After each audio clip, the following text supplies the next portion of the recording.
In tonight's 3 on 3, a king of pop controversy, a primate escape, and a potential comeback. Chefs, open up your boxes here as we get set. Oh, that's the script from Chopped. We're filming that at 7:30. That's right. I'm sorry. Okay, there we go. A little ahead. First up, the oldest shopping mall in Denmark removed a wax statue of Michael Jackson over fears it could offend customers and be vandalized. The mall says it did receive 15 complaints about the statue, stemming from the accusations that the late pop star molested boys. It will be replaced with a wax Brad Pitt. There you go.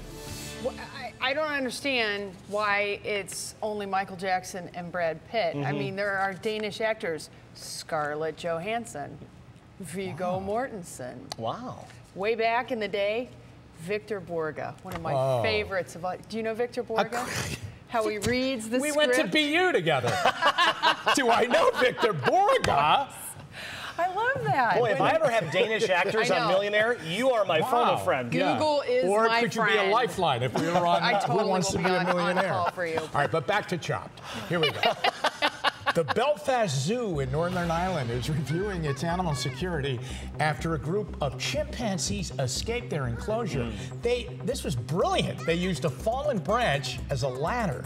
One left the enclosure over the weekend for about an hour romp, and 2 others just climbed the wall to get a better view. All 3 did go back into the enclosure on their own. Isn't that amazing? You know, oftentimes those stories end with a left turn that goes very, very wrong. Yes. It's nice to see that the ingenious animals just took a little stroll and were brought back into the controlled area. They have it good, but it's nice to get out and explore a little every now and then. I think that's amazing that they use the branch as a ladder.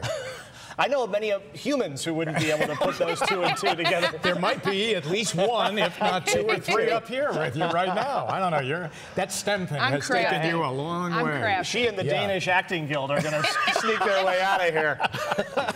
Toys R Us could soon make some kind of a comeback.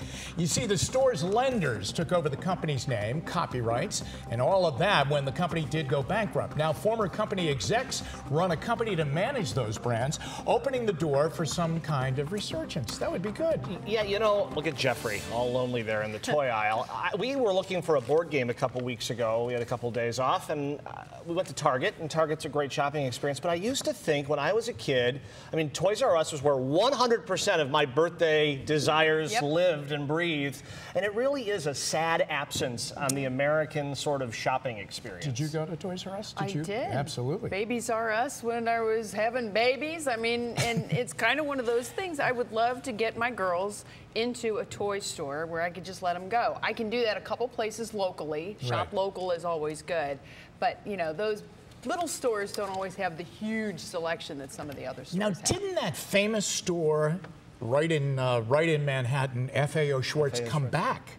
Yeah. It just came back. That was closed down, and then it came back, which was amazing, which is exactly what you're talking about. Yeah. Remember the movie Big? Big, where they play on the piano. He jumps around. I mean, and there's a lot of them like that. What was the American Girl doll? Is that still a thing? Oh, yes. Yeah, that's still a big deal, right? It's a very expensive big deal, yes. Right. It's a very rare shopping experience. Pricey.